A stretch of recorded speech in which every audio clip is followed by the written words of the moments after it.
Good morning. I'm Larry Goodson of the Department of National Security and Strategy, proud member of Seminar 13. That's the new version. The old version I'm also a proud member of. I'm serving as director of this year's regional symposium as the professor of Middle East Studies, and this year we are focused on the upheaval and change underway in the Arab world. Events of the last year that have come to be known widely, in the West anyway, as the Arab Spring or Arab Awakening. This year's symposium follows in a tradition now almost a decade old, where the War College community pauses for a couple of days in the middle of the year to explore a region in a focused fashion, trying to gain or deepen familiarity with what is occurring there, why it is occurring, and what it means for the world in general and U.S. foreign policy in particular. Having just given you an overall introduction to the concept of our symposium, my remaining tasks this morning are to cover a couple of administrative details, to offer some words of welcome and thanks, to provide a more specific framework for considering the remarkable events of the Arab Spring, and to introduce Dr. Fawaz Gerges, my friend, our keynote speaker. First, the administrative details. I won't burden you with our schedule for the next 2 days, as all the information you could ever possibly want is available on the Regional Symposium portal on the CBNet. However, I do want to point out, I was told to point out, that this event lasts 2 full days, and tomorrow morning's session begins at 0800, and that is correct in this. It is incorrect on the electronic version of the calendar, okay? So if you've got your paper pocket calendar, it's correct, 0800. Generally speaking, the format is that each session will begin in Bliss Hall with a speaker or panel of speakers, be followed by time for Q&A, and then conclude in the morning or afternoon in the seminar room. Before my other administrative details, let me welcome our special guests here today. As David mentioned, in order to widen the impact of our symposium, we extended invitations to the other colleges and universities in Pennsylvania, as well as other governmental organizations and academic institutions that are farther afield, to encourage them to send faculty and/or students here. I want to welcome all of those folks here, and they're scattered around, and also to lay an injunction on them. Please do not be merely passive observers of this symposium. Please engage our speakers, and especially when you go to the seminar rooms, please lend your expertise and insights to our seminar discussions. You heard from David about the Bliss Hall lobby meeting point for the regional symposium, so I'll skip over that. I'll just say, again, thanks to the visitors for attending, and thanks in advance for contributing to our understanding of the Arab Spring.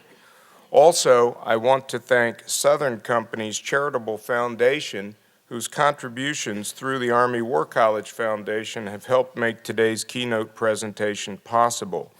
And in particular, I want to point out that representing Southern Company today is Mr. John Pemberton, right over there, Senior Vice President and General Counsel of Southern Company's Operations and Southern Nuclear. Thank you very much, sir.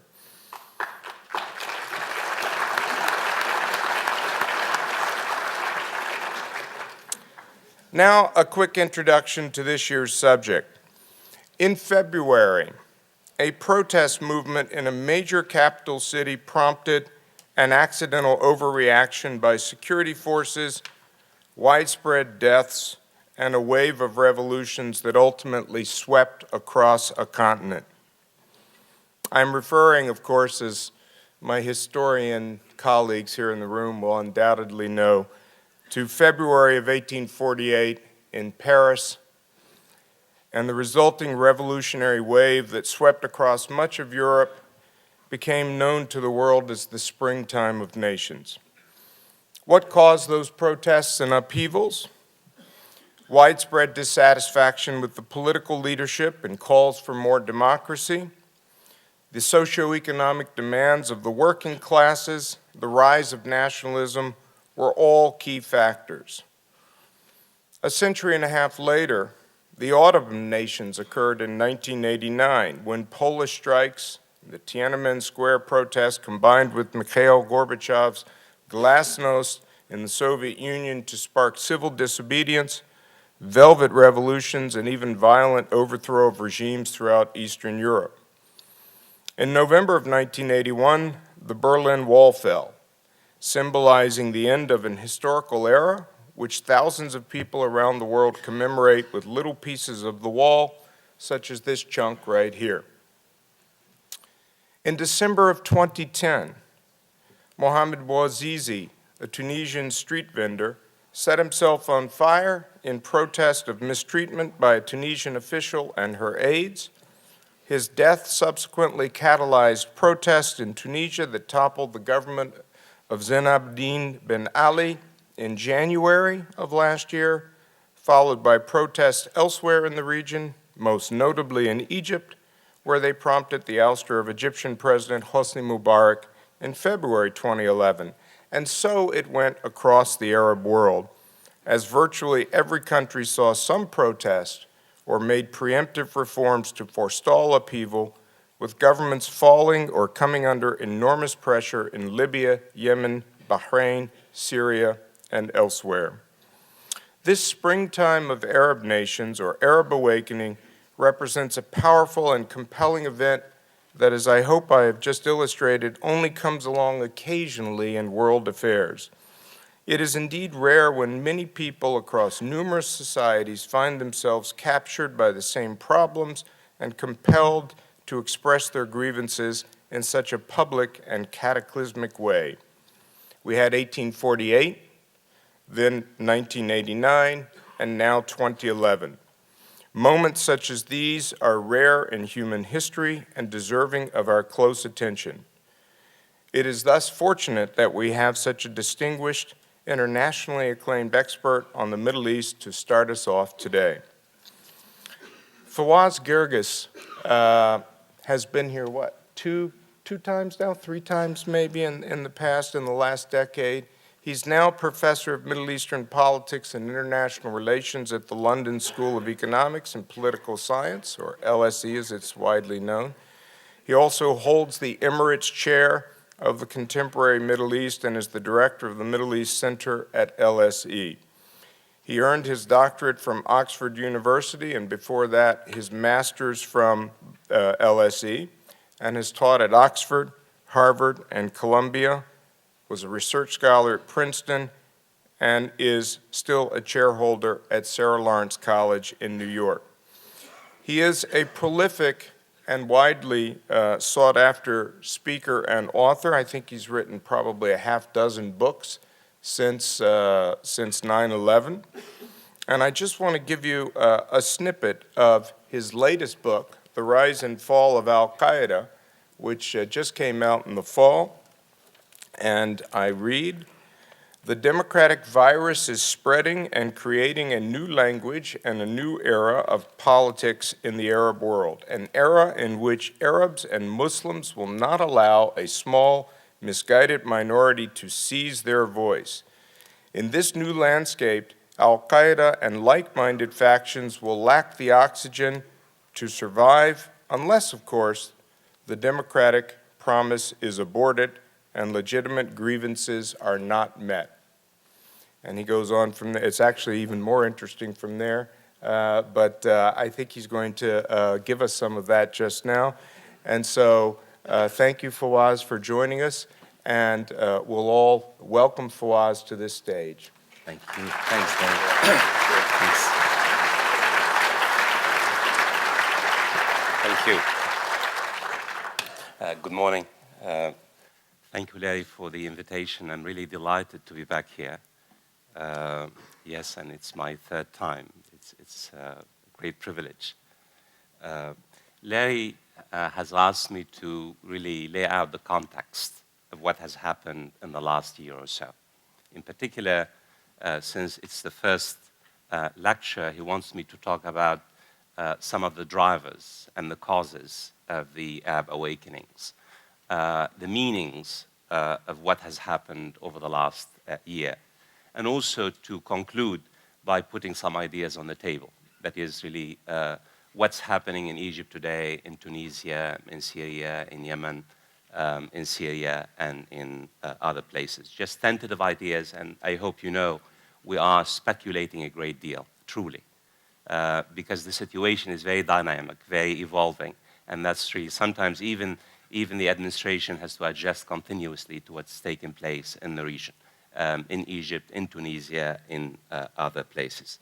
But I think I want to start where Larry really concluded his remarks, is that regardless of how we view what has happened in the Arab world in the last year, truly, what has happened represents a significant historical moment, not just in the history of the region, I think in the history of the world.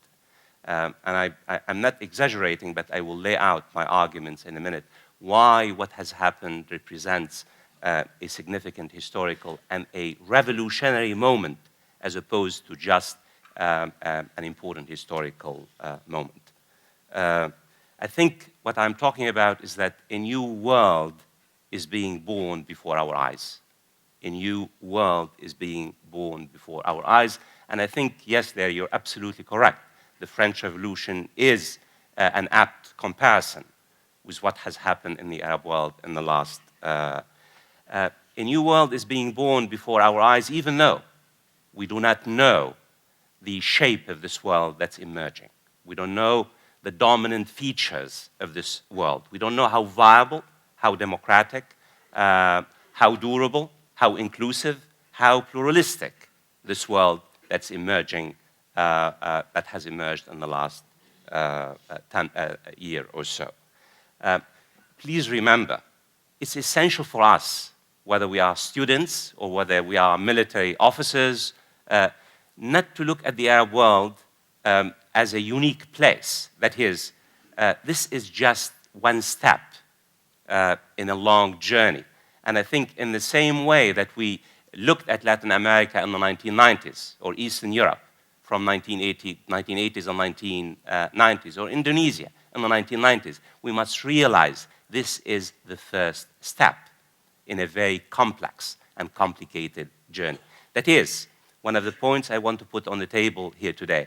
That is, if transitions, global transitions, serve as a guide, we're talking about decades as opposed to months or years. The question is not, has Egypt emerged into a pluralistic society? The question for us, how long will take Egypt and Tunisia, the two most equipped states, to make it? How long will it take? My argument, and not just I'm not saying anything original here, it will take probably 2 or 3 decades to make the transition to pluralism as opposed to democracy. We're not talking about democracy yet, because democracy is a different matter. We can talk about the difference between pluralism and democracy.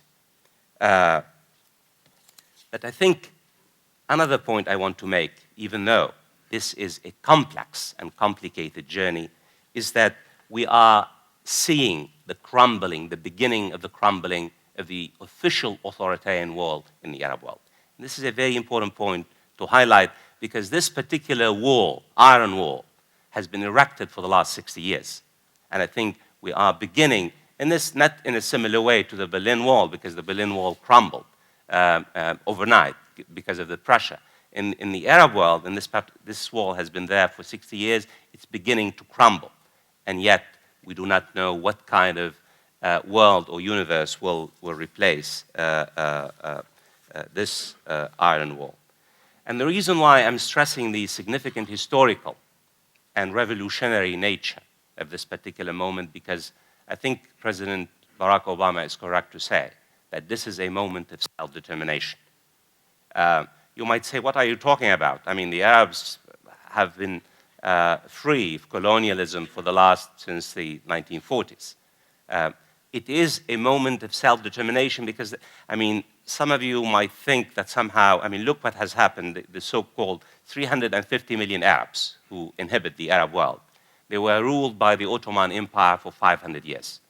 The Ottoman Empire was one of the greatest multi-ethnic, multinational empire that collapsed in 1918, yet it had survived for 500 years, and the Arab provinces were ruled from either Ankara or Istanbul. So for 500 years, the people we call the Arabs were ruled from either Ankara or Istanbul as subjects people, minorities, ethnicities, whatever. World War I ended, the Ottoman Empire collapsed. You would have expected the so-called the Arab people to be given, the right, the opportunity for self-determination. And in fact, President Wilson was the only world leader in 1980 who called on the world to allow colonized people to be free. And again, this is a historical point. So the debate between 1918 and 1923 whether the colonized people, including the Arab people, would have the opportunity to be free. And of course, the colonial moment replaced the Ottoman Empire, that President Wilson lost the argument for a variety of reasons. Whether he became ill, the Congress did not really buy the program, and Britain and France and Italy and other powers decided that that part of the world was not really equipped to govern itself. So what I'm saying is that in 1918, between 1918 and 1923, the so-called the Arab people, instead of given the opportunity for self-determination, basically came under the direct rule of the colonial powers. 1918, the end of the 1940s, the end of World War II. This was when basically the colonial moment was shattered as a result of World War II and the emergence of the United States and the Soviet Union as the dominant great powers. Unfortunately for the Arab people, instead of being given the opportunity for self-determination, the most dominant institution in that part of the world were the security forces, in particular the armies, because the colonial powers did not really invest much resources in civil society. Most of the investment between 1918 and the late 1940s were made by the colonial powers in the security services, because they wanted to rule, to control, they wanted to manage the states. And as a result, at the end of the 1940s, the man on the horseback in the Arab world emerged as the dominant player, as the dominant actor in Arab politics. And initially, just as a qualification, the man on the horseback was very popular, because the man on the horseback promised what? It promised liberation from colonialism. It promised modernization and development.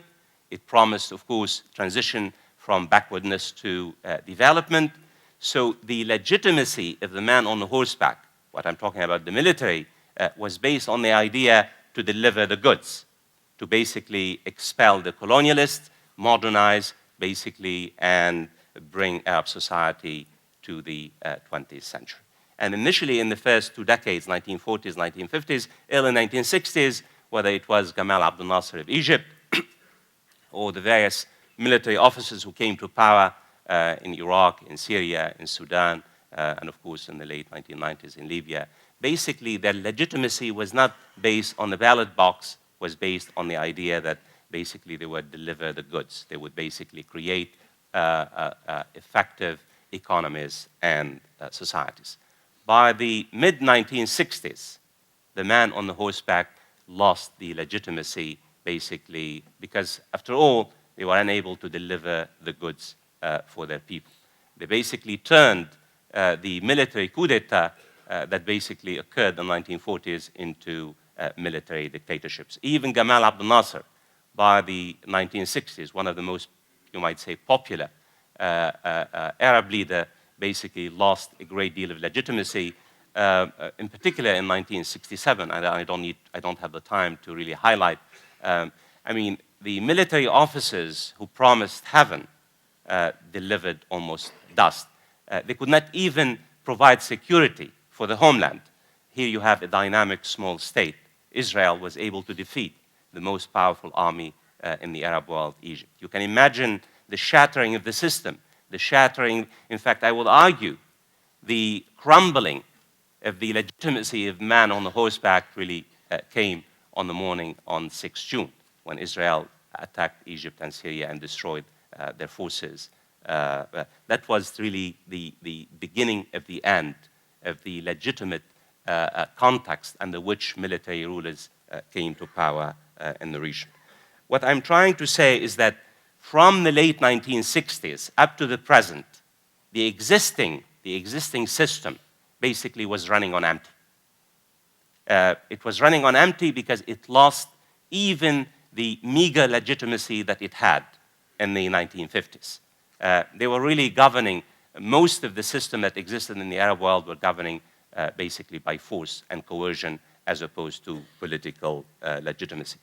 And what I'm trying to say is that, in fact, the question for us is not why the Arab revolts basically have taken place. The question for many of us is that why they have taken so long to take place in the Arab world, given the fact, if my argument correct, if the system lost its legitimacy at the end of the 1960s, that is the shattering defeat of the armed armies at the hands of a dynamic small state, the question for all of us, why, what explains the ability of authoritarian systems to exist for almost, I mean, think about it, 1967 up to 2011. This is by itself a testament to the durability and brutalness of the system that existed in that part of the world.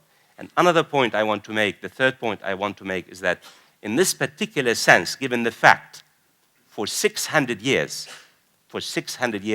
this is a moment of self-determination, a psychological rupture has taken place in that part of the world.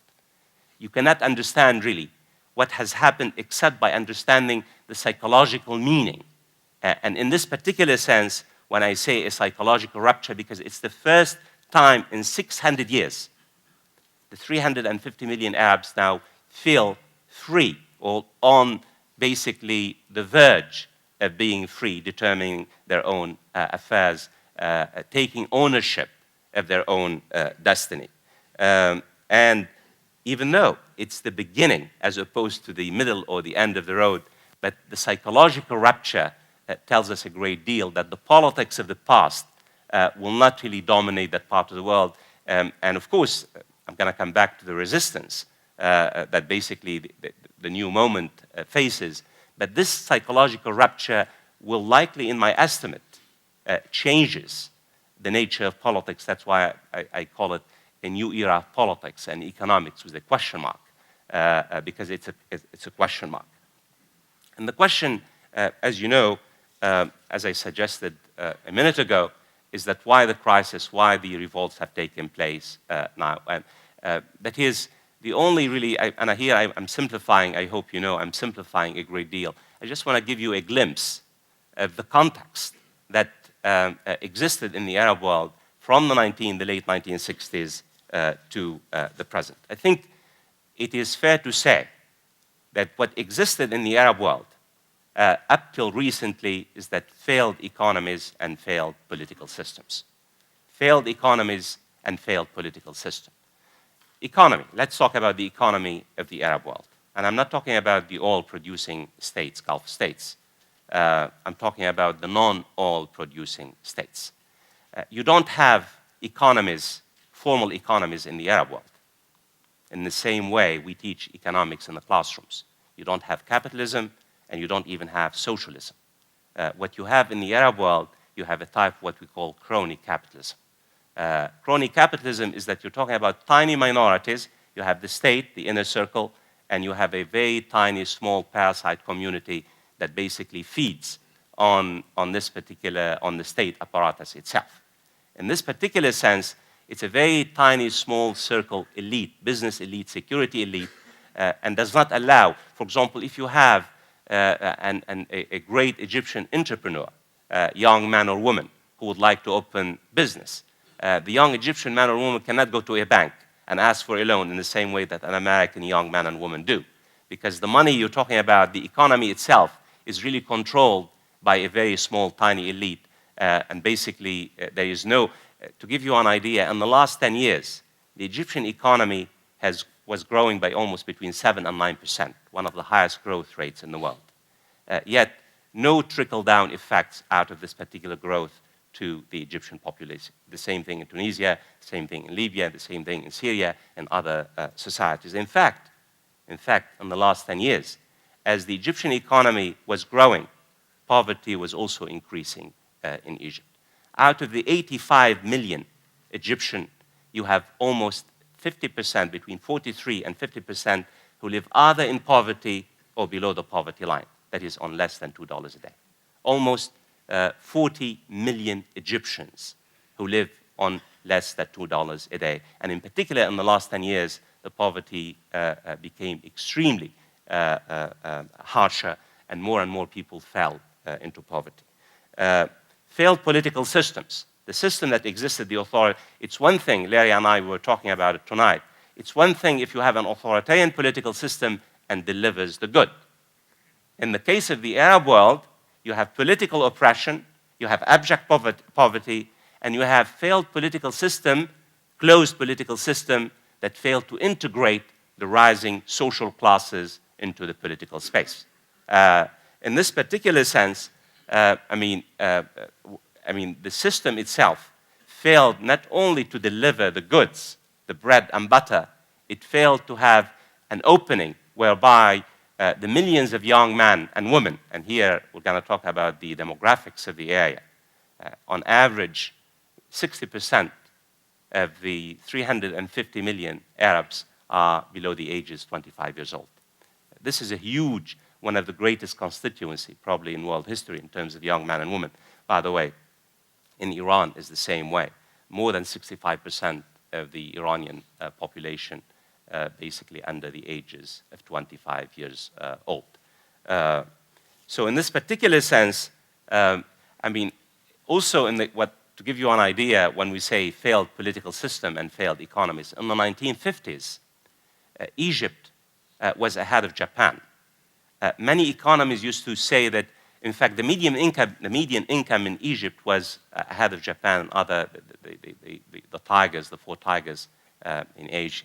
That Egypt could have been the Japan of the Middle East, yet look where Egypt is today as a result of political economy, as a result of the politics and the economics of governance, and of course, as a result of foreign policy and wars that have basically done a great deal of damage.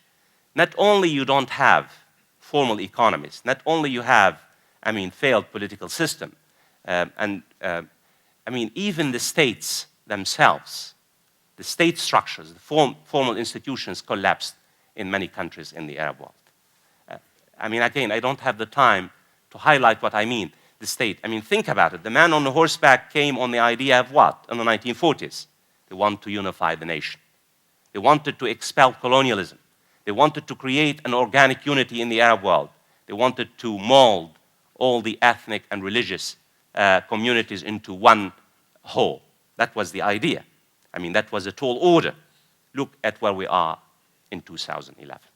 In fact, I would argue not only we didn't have economies, formal economies, and formal political system, the formal state structures basically were decimated. In fact, an argument can be made, and at the risk of exaggeration, one can say that the states in the Arab world had been replaced by family-based states. The formal states in the Arab world had been replaced by family-based states, and if I were crude enough, I would say by mafia family-based states. So what do you have in Syria today? You have a family-based state. That is the Assad family-based state. What did you have in Libya till recently? You had the Gaddafi family-based state. All my respect for the officers, any officers from Yemen. What do you have in Yemen? You have a family-based, the Ali Abdullah Saleh, and the family, the son and the nephews and the cousins and the inner circle. Egypt. Egypt is one of the greatest and oldest states in the world. You have China and you have Egypt, 5,000 years. Egyptians call Egypt Dunya, the mother of the world, and rightly so. Yet, at one point, many Egyptians were joking about a family base that is the greatest and the oldest nation state in the world, the Dunya, the mother of the world, was replaced by the Mubarak family. That's how bad it is, the Arab world. And think about the unity, the organic unity that was promised by the man on the horseback. Now you have, the greatest poison in the Arab world today is not foreign intervention, is not, in fact, poverty. I would say it's sectarianism. Sectarianism, the new poison that's threatening the very survival of the state themselves, of the communities, whether you're talking about Bahrain or Iraq or Syria or Lebanon or what have you. The state themselves are collapsing from within, and provincial loyalties are taking over. In fact, sectarianism has become the new sword used and abused by Arab states against their enemies. This is how bad the situation is. What I'm trying to say, another point I want to make, is that no, we did not underestimate the structural crisis. This is a structural crisis that has been taking place for 4 decades. Never. Truly, most of us have been barking, including myself here at this podium, about the structural crisis. What we underestimated was the role of agency. The role of agency, because myself and many others never believed in our really wildest dreams that you have people basically rise up against these bloody dictators, whether in Libya or Syria or Yemen or even in Tunisia, because the security apparatus was so deeply entrenched. We did not believe that really young men and women would have the daring and the stamina and the human spirit to rise up. That's what we underestimated. And that's why, to come back to my central argument, is that regardless of how complex, how complicated the journey will be, the psychological rupture that has taken place, the role of agency is here with us to stay. And this role of agency will likely play a critical role. I just came back from Syria. I crossed from Lebanon. I didn't cross on my American passport. I crossed on my local Lebanese ID. I can tell you, even the heart of Damascus, Syria has changed, fundamentally changed. I mean, the killing goes on, yet people rise up, people every day. And this is by itself a testament truly to what has happened. And you cannot, and I urge you to just really conceptualize, imagine this world where the role of agency, the human spirit, and it's not just about freedom, and I'm going to talk about it a bit, but I think the role of agency, even though the crisis was not just about, freedom, it's about, socioeconomic crisis. I hope I highlighted in a very simplistic way. When on average in the Arab world, when people think of the Arab people, they think somehow that the Arabs are synonymous with the oil-producing Gulf states. Yet, on average, we have between 40 and 50% of the 350 million Arabs who live in poverty, either poverty or below the poverty line. That is, you have millions of Egyptians. Again, I come back to Egypt, because Egypt really is the central player in the region, because Egypt is the most populous Arab state. It's the capital of the cultural production of the Arab world. Millions of Egyptians who wait for hours for 6 loaves subsidized bread for the last few years. You have the Egyptian army had to intervene more than once to have its own bakeries to provide basics for Egyptians. This is how bad the situation is. In Yemen, the poverty rate is over 60%. You have demographics, even the population growth. As I said, 60% of the population are under the ages 25 years old. You're talking about socioeconomic crisis, and in particular in the last 10 years. The poverty rate and the suffering and the social crisis has intensified a great deal. And of course, you know all about the food prices and the increase in food prices as a result of multiple challenges, which really affected that part of the world in a great deal. So in many ways, it's not just about freedom in the sense of freedom divorced from economic vulnerabilities, from survival.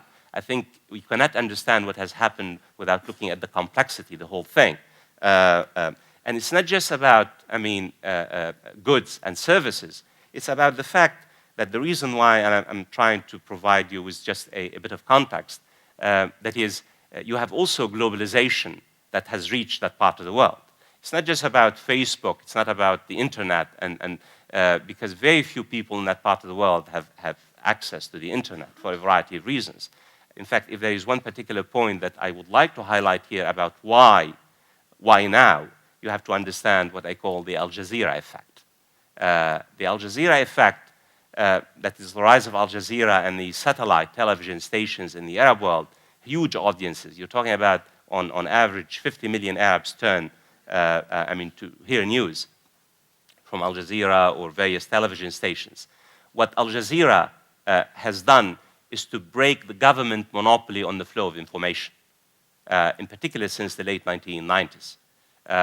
Before the late 1990s, Arab governments were able to dominate, to really basically dominate the news outlets. Egyptians and Tunisians and Syrians and Yemenis did not have access to the free flow of information. What Al Jazeera did since the late 1990s was to break this particular monopoly of governments, and thus to really tell the story of what's happening within Arab societies themselves. Of course, Al Jazeera has its own take. Al Jazeera has its own, on foreign policy, it's an entirely different take. But in the case of domestic politics, Al Jazeera has been telling Egyptians what the Mubarak family had been doing for many years, what Gamal Mubarak was doing, what the Mubarak wife was doing, the shopping sprees in Milano and Paris and London. Al Jazeera was also to tell the story about the wealth that has been siphoned off, about the systemic nature of corruption. Again, I talked about failed economies and crony capitalism. What I did not mention to you, and you know that corruption was not just part, of the political and economic structure. Corruption was systemic. Corruption was systemic. In fact, corruption was a way of life. We estimate, just again, I don't have the time to give you the numbers. The wealth of the family-based estates, nobody knows the extent of the wealth, because as you know, there's a great deal of speculation. We don't know what was the fortune of the Gaddafi's wife, whether it's $30 billion or $3 billion. We don't know the wealth of the Gaddafi's sons. Give and take, 20, 30, 40 billion dollars. We still don't know the wealth of the Mubarak family. It ranges, the estimates we have, from 70 billions to 3 billions, give and take. Saleh, Ali Abdullah Saleh, one of the poorest, well, it's the poorest country, not one of the poorest Arab country. Again, the estimates are in the billions of dollars. So you have systemic corruption, and you have abject poverty. That is, 60% of the Yemeni people basically live in abject poverty, while the family and the inner circle basically have billions of dollars siphoned away in various banks. And in this particular sense, this brings me to the challenges. I want to say a few words about the challenges facing the Arab awakenings. Even though, and I hope I don't mislead you in any way, even though this is a great historical moment, even though this is really a psychological rupture has taken place in the Arab world, I think there are some major risks and vulnerabilities. And I think from what I have said so far, probably you will be able, I'm sure you have already at least taken the major critical challenges and risks facing the region. That is, the first and the most important risk and challenge facing the Arab world in this journey, the journey transitioning from absolute authoritarianism to pluralism and then to institutional democracy, is what I call fragile institutions. In fact, non-existent institutions. I could go further and be really provocative and say that in many parts of the Arab world, and I think probably this would be a very harsh statement, that we're talking about an institutional wasteland. The Arab world is an institutional wasteland. Take Egypt, for example. Egypt in 1923 had one of the most progressive constitutions in the world, as progressive as the American Constitution. And I hope you take a look at, again, I don't have the time to really flesh out what the Egyptian Constitution of 1923 included. As progressive as the American Constitution. The Egyptian Constitution has been mutilated since 1952. It's non-existent. Now, well, you have family-based estate, if my reading is correct.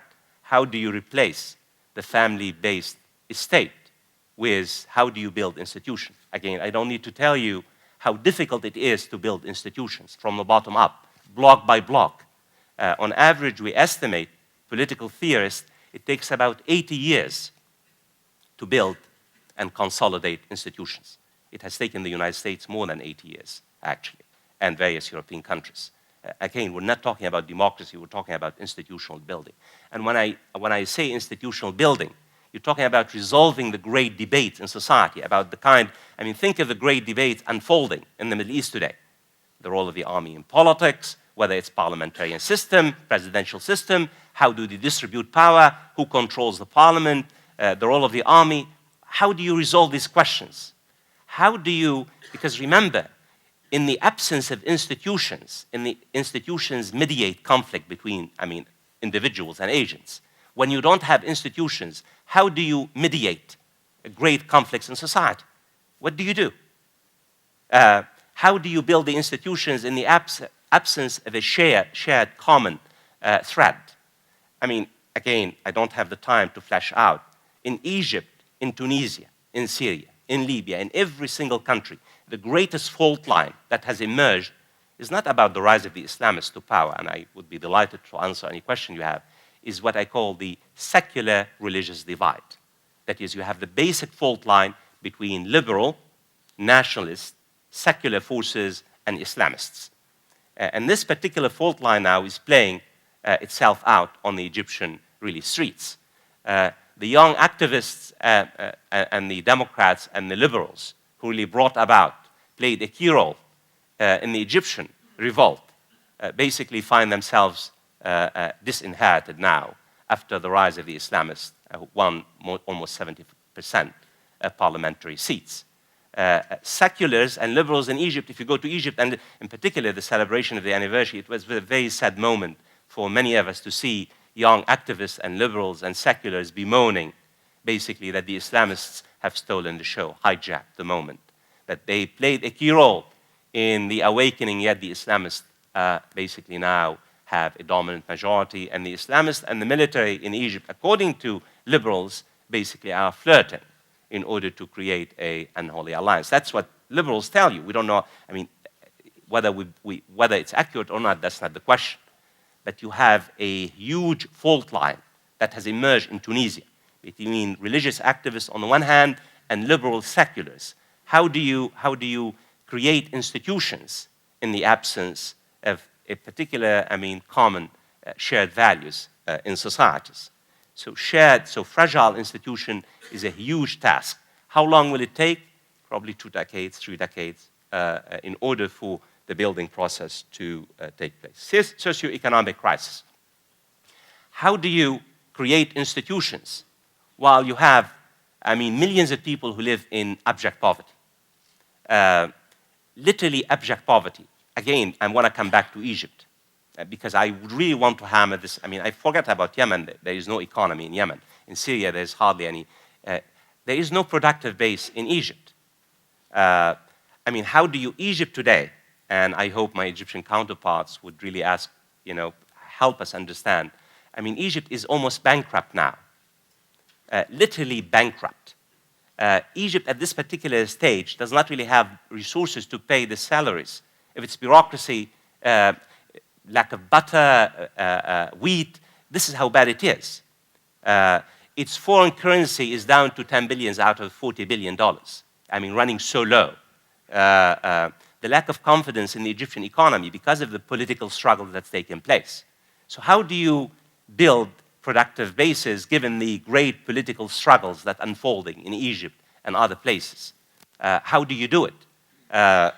Again, it's a major problems given the context of the economic vulnerabilities. Not only that, if my reading is correct, if a psychological rupture has taken place, the pollings that we have seen in the last 70% of Arabs believe that their quality of life will improve in a year or so as a result of the Great Awakenings. 70%. In fact, the reality is their quality of life will likely deteriorate in the next 1 or 2 or 3 years, given the social and political toll. So you have a huge expectations, and you have dismal socioeconomic conditions. You have a huge now, the agency, the role of agency in politics. You have millions of young men and women who basically dream of a better life. They have access, they think, our life is going to improve. Mubarak is not out there, yet their life will not improve because there is so little out there in terms of a productive base. The demographics, the explosion in the Arab world, I think it's one of the most dangerous development, because when I say, 60% out of the 350 million Arabs, let's say 100 million young men, how do you feed them? How do you educate them? How do you help them to, huge, huge crisis, truly. Again, if you go to Cairo, you go to the urban poverty belts in Cairo, where you have 10 million people who live in abject poverty. How do you deal with these conditions that exist and the transitions? And there's a fear and danger that you have populism now. A messiah would emerge out of it and say, I promise you. And we know in transition there is a real danger, because historically speaking, in similar situations, it's very easy for populism to emerge and promise deliverance for their societies. How do you deal with the army's expanding appetite for power? You've seen, this is, of course, revolts have taken place. We're seeing the second phase now. And bluntly, how do you balance the army's fears that somehow they need to protect their institution, they need to maintain, control over their own affairs, with the rising aspirations of millions of people? How do you do it? Again, Egypt, tells us a great deal that the role of the army, and remember, this is not about whether the army is right or wrong, that's not the question. It's also about the nature of the state.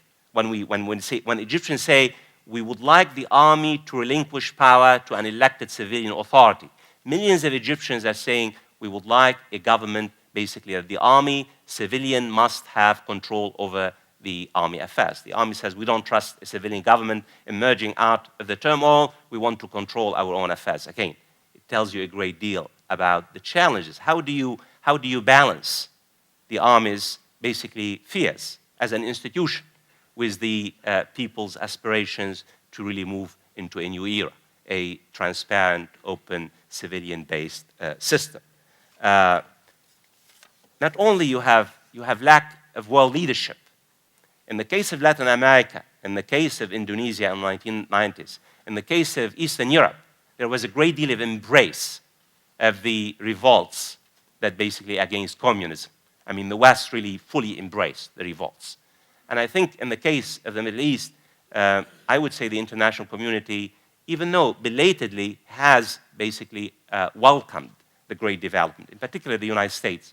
President Barack Obama has really tried to realign American foreign policy with the rising aspirations in the Arab world. His speech in May 2011, I think, was a pivotal speech. He basically said that the United States will deal with the democratic aspirations of the Arab people, will respect the aspirations, will support the Egyptian and the Tunisians as the first,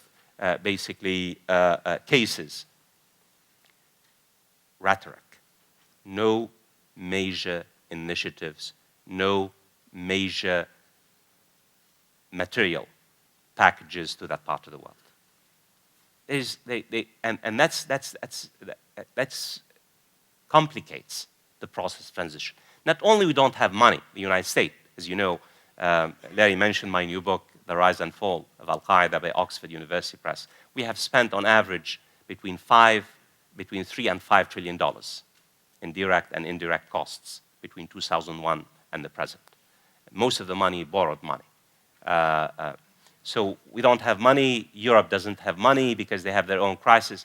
But I think American foreign policy, this is not the time. I have a new book coming out on U.S. foreign policy in May. I think U.S. foreign policy priorities are being shifted to somewhere else, to Asia and the Pacific Ocean. That the Middle East is no longer really the priority, the strategic priority theater for the United States. In particular, I'm not talking about the oil producing. I'm talking about that part of the world. That is, the United States has a full plate. Even on the Arab-Israeli conflict, President Barack Obama's speech in September 2011 basically said, you go away, you do it, you resolve it yourselves. It tells you a great deal. Not only we don't have the money to provide, to give, but I don't think there is global leadership that basically provides leadership because the money is there. The greatest cash flow in the world is not in China and the East, it's in the Middle East, by the way. Cash flow a great deal, tens of billions, hundreds of billions of dollars that can be invested in a very fruitful way. But you need a global leadership to really create a grand vision in order to invest, as opposed, nobody is saying, let's give the government, the newly established government, money. But let's help, let's invest in reconstruction. And I think the return on investment would be great. But there is, it seems to me, lack of global leadership in the same way in comparison to Latin America and Eastern Europe. And in this particular sense, what I'm trying to say is that the Arabs are on their own. The Egyptian Prime Minister, a few weeks ago, Al-Janzouri, he went to the public, after the second uprising or revolts against the military. He said, look, Egypt was promised $10 billion, hardly only $500 million came out from Qatar. No money. Our Gulf states, American money has not reached Egypt. I have no magical wand, he said. The first time ever he was appointed by the ruling generals. Again, this tells you a great deal. How do you do the transition? How do you rebuild institutions? How do you deal with the unfolding great political struggle? How do you provide the goods and services while there's no money, not only in the region coming, but also there is no global leadership to help you transition? Let me conclude. How much time do I have, Larry? I see. 5 minutes? All right.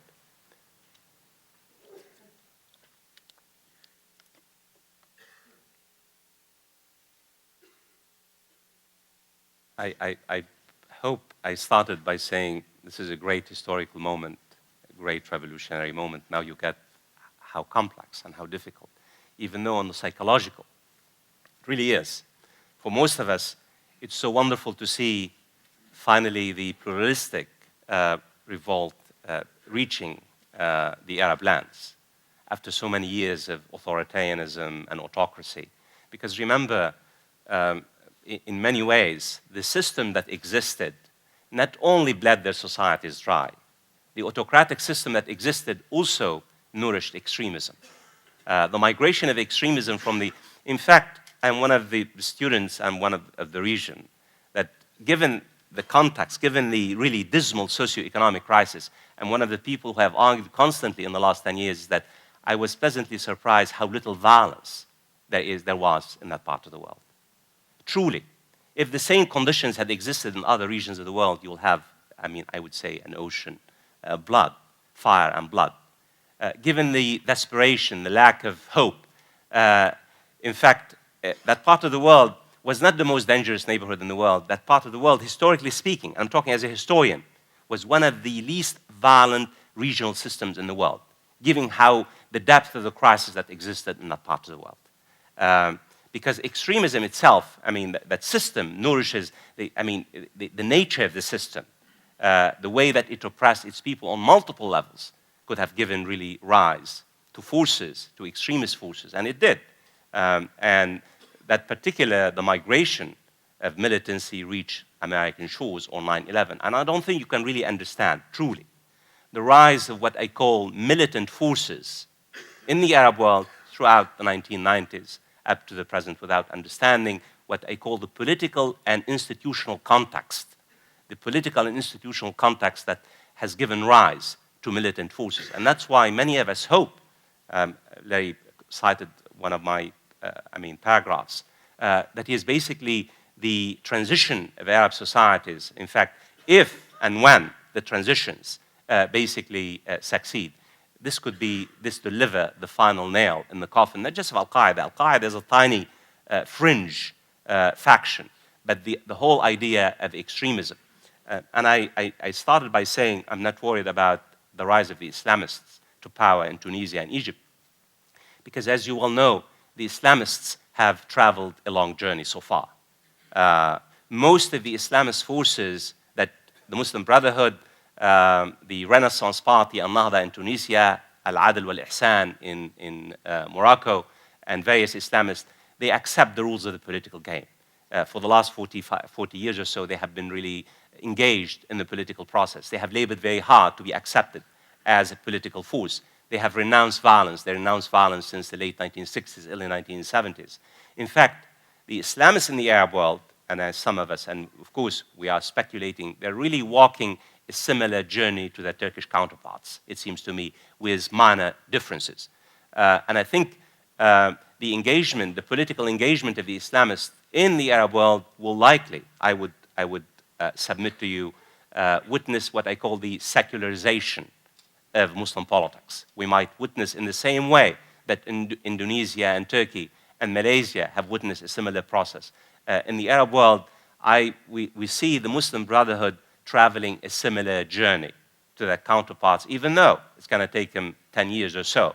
But I'm not worried about the Islamists in Egypt or Tunisia or Morocco hijacking the revolutions, because there are multiple divisions and tensions and links within the Islamists, and also because there are checks and balances in the Arab world.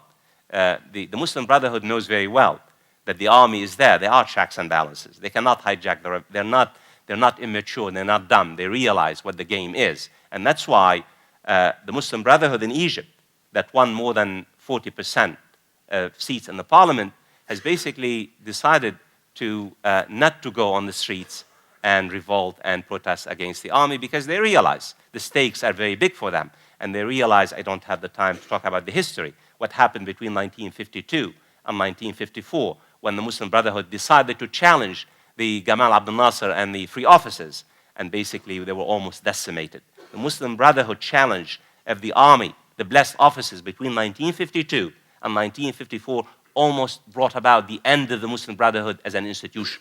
And that institutional memory is alive and well. And that's why the Muslim Brotherhood will go to the greatest lengths not to basically, in my estimate, based on what I know, not to really basically challenge the army in Egypt. But this is, in a way, it does not really serve the transition, because you don't want any kind of an alliance between the army in Egypt and the Muslim Brotherhood. You want the political game to unfold. You want the struggle. You might say, why the secular forces, why the liberals have not done very well. In fact, not only they have not done well, they have done dismally in Tunisia, in Morocco, in Egypt, and they will do so in Syria and Libya and Jordan, everywhere else. I don't need to tell you, because I think while the autocratic governments were able to really destroy the secular and liberal voices in the last 40 years, they have not been able to do so with the Islamists. The Islamists had their mosques. The liberals and the seculars did not really have any kind of an institutional home. And also many of the liberal and nationalist forces decided to basically align their causes with the existing autocratic system. They have been discredited and undermined by their close relationship with the autocratic government. And also, liberal and secular forces in the Arab world, basically their message is a bit elitist. Well, not a bit elitist, it's elitist. You go to Cairo or Tunisia, they sit in their air conditioning offices, they hardly go to the countryside, their messages don't resonate, they don't have a blueprint, while the Islamists, what? They live in the neighborhoods. If you want to go and interview the Islamists, as some of us have done in the last 20 years, you have to go to Imbaba, to Madinat Salam in Egypt. They are part of local politics. The reason why the Islamists won, because local politics, as we know here in the United States, it's all about local politics. People voted for the Islamists, I want you to know, in Tunisia and Morocco and Egypt, not because they want an Islamic Emirat. They voted for the Islamists because they wanted to make a clean break with the past. Because they trust the Islamists, because they're part of the local milieu. And you remember my words, and I hope I am right. If the Islamists don't deliver the goods, and most probably they won't, because they don't have the ideas, they will be voted out in 4 years, in the same way that they're voted in now. So the fact is that Islamists have won majorities in our parliament is not a testament to basically, you cannot at this moment, because this is a transition moment, you cannot make a statement about why Islamists won, that's it.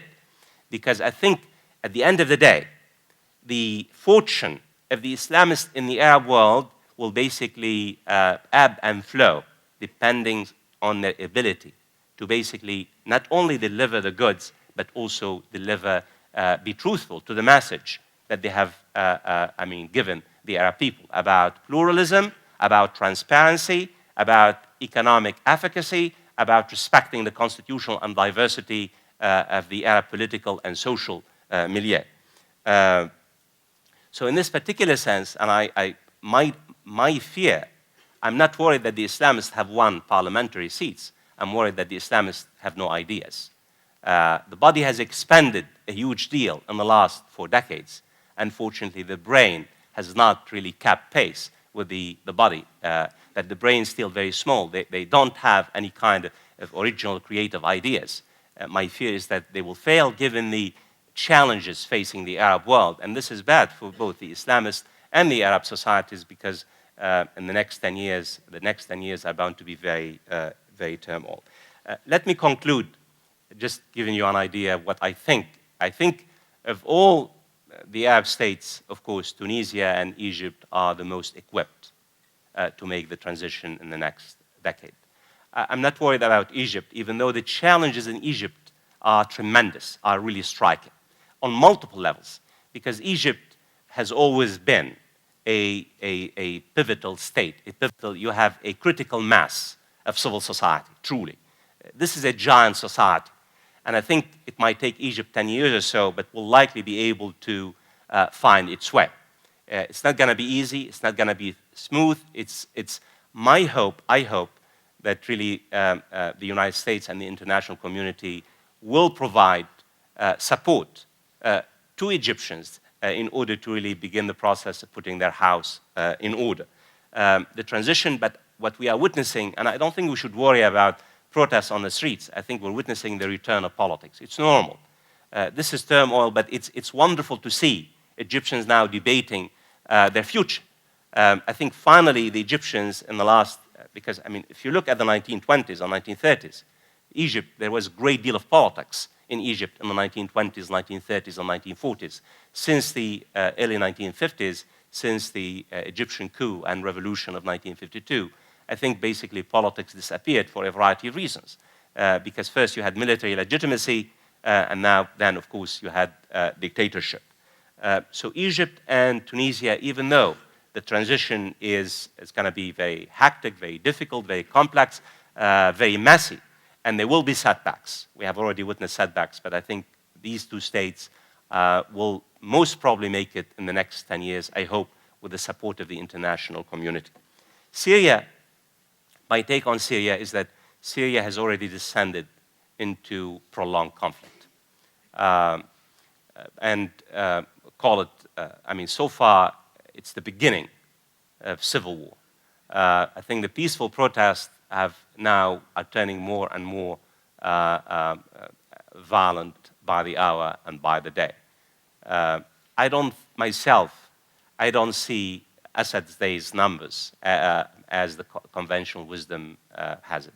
And I would be delighted to talk about why I don't see the end of the Syrian crisis in the next few weeks or next few months. I think there's a standoff, stalemate between the Assad regime and the opposition. I think there are several points I want to put it on the table, very simplistic points. I think Assad retains a sizable base of support. Between 25 and 40% of Syrians still support the Assad regime. This is a sizable number of support. The security forces has remained united despite the defections. The defections still very low, very small numbers. We're talking about hundreds as opposed to thousands. Thirdly, the regime itself has the political will to fight to the bitter end. This is not Gaddafi, by the way. There is no, he knows, Assad and the inner circle and the family, that there is no way out.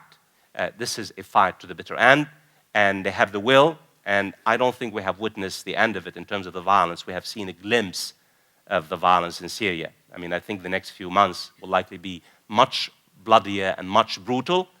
The regional context favors Assad, as you well know, despite the circle that's been tightening on Assad. You have an open route now from Tehran to Baghdad to Damascus. In fact, Iraq has emerged as one of the major players providing Assad with sustenance. Iran does not view the context in Syria in terms of an uprising. Iran views the context in Syria as part of a new Cold War. The survival of the Assad regime is existential to Iran. As long as Assad can pay the salary of his security forces, I think the fight goes on. And of course, as long as the Russians are willing to prevent a Security Council. What I'm trying to say is that I don't see a way out in Syria at this particular moment. I don't see what the tipping point, even though I don't see how Assad can survive in the long term. I have no doubts in my mind that Assad will go. How long will it take? What will be the cost to Syria and its neighbors? Will Syria remain a unified state? Will it descend into great chaos? It's for a person like me who talks to many Syrians from many, it's a very alarming situation. I had never seen Syria as polarized on multiple fault lines. Forget the people tell you that Assad is just an Alawite minority regime. In fact, many Christians in Syria are much more fanatical about Assad than the Alawites. The Christians I talk to, they think it's existential survival for them. The bourgeoisie class in Assad fully is invested in the Assad regime. The merchant class, the Sunni merchant class, which is a major merchant class in Damascus and Aleppo, still fully support the Assad regime.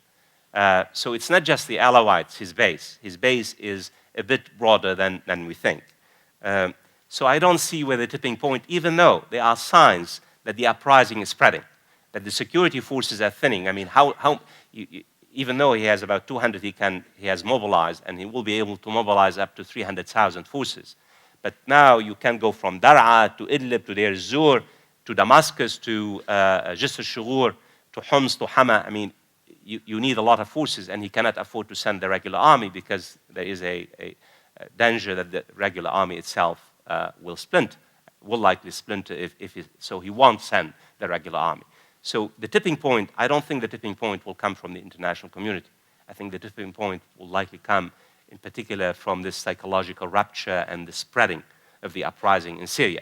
Because they cannot afford, many Syrians say they cannot afford to go home because they realize they would be decimated in the same way that Hama was. And that's why, in fact, the more Assad kills his own people, the more potent the uprising becomes. In the case of Libya and Yemen, I think we don't know. I am one of the persons, I don't know what's happening in Libya.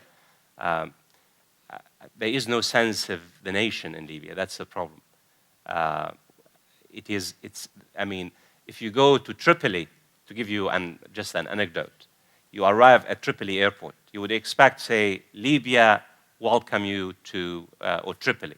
So the biggest sign at Tripoli airport, Az-Zuntan welcome you to Libya. Az-Zuntan is a militia, is a brigade, is a town in Syria, and they control the airport. So Az-Zuntan controls the airport, Az-Zuntan owns the airport. Misrata owns Misrata, so Saif al-Islam is being, I mean, he's Misrata. Benghazi is the same way. Regionalism is deeply entrenched as opposed. I don't know, out of the regional and tribal cleavages will emerge a sense of, because again, I don't have the time to flesh out. The sense of a nation in Libya is a very thin, and whatever existed was destroyed by Gaddafi. He manipulated regional and tribal loyalties in order to maintain, and that's why it seems to me that Libya is work in progress. Will Libya descend into, will the various, if you go to Tripoli, by the way, you have almost 24 militias control the various areas of Tripoli. So I don't see out of this messy regional councils and militias a sense of nationalism emerge in Libya. How long will it take? I mean, even you have Mustafa Abdel Jalil himself warning of a great civil war, all-out civil war in the country. When you have the leader of Libya saying, you know, we're almost on the brink, on the verge, that's very alarming. Could be early, somehow, I just don't know. I'm very alarmed by what I see, clashes on a daily basis. Even the French, I mean, now they pulled their, doctors and their human rights from many parts of Libya, including Misrata. We have very alarming reports on human rights violations on huge scales. The militias in various parts in Libya are basically doing similar things to what Gaddafi did, and on larger scales, actually, in terms of abuse and violation. Very, very alarming. Yemen, it's the beginning of, I mean, again, yes, President Ali Abdullah Saleh is out, but the system remains in place. The clashes continue. how will Yemen go? I mean, as you know, yesterday, in fact, the special forces fired on many soldiers because they were trying. I mean, I think this is a country in great turmoil. The reason why I'm not worried about Yemen as much as I am worried about Libya, because the tribes in Yemen serve, and I might come as a surprise to you, as a shadow government. The tribes really a force of stability in Yemen, as opposed to being instability, as a force of instability. And I think the United States is very much interested in Yemen, for a variety of reasons, because Yemen has one of the largest borders with Saudi Arabia. You have a very potent Al-Qaeda group in Yemen now. And there's a lot of interest in Yemen by the international community. But still, Yemen is messy. Yemen is very difficult to predict. You have multiple tribal and regional cleavages between the north and the south. Again, I don't have the time, but this is really the beginning of what we don't know. I don't think Yemen will, and Yemen is the poorest, when I say it's the poorest Arab country. Not only its oil is running out, its water, its very survival is at stake.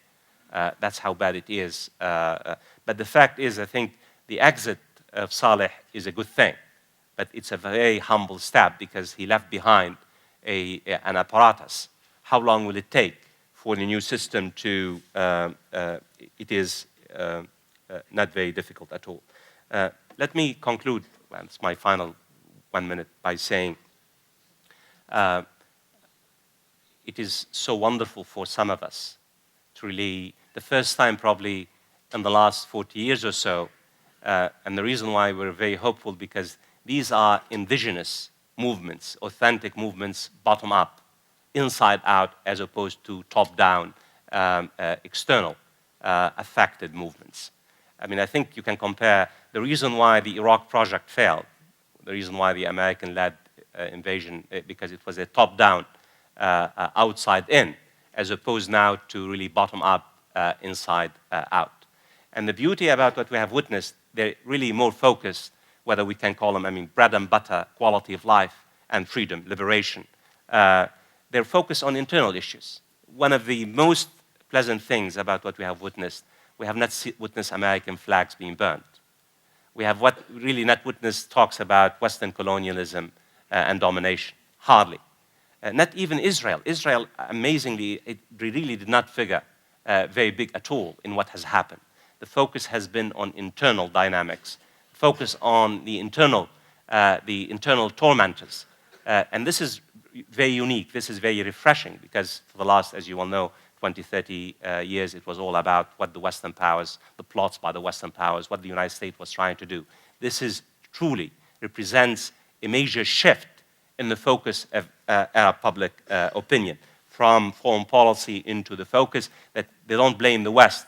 They blame their own bloody dictators for bleeding their countries dry. Also, what's fascinating, what we have discovered, there is a middle class. There is what we call a middle opinion in that part of the world.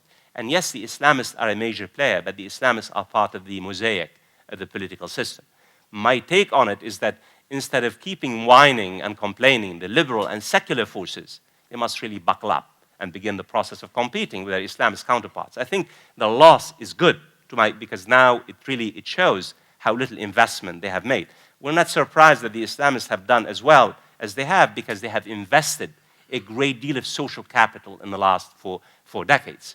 I think it's about time that the liberal and secular forces, compete with the Islamists, and I think their loss will likely motivate them to do so.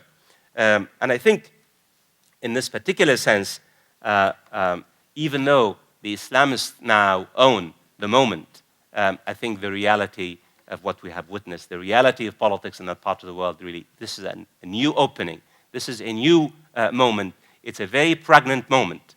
And I think it's the first time, really, in probably many, many years, as I mentioned, hundreds of years, that the people are trying to take ownership of their own destiny. Thank you.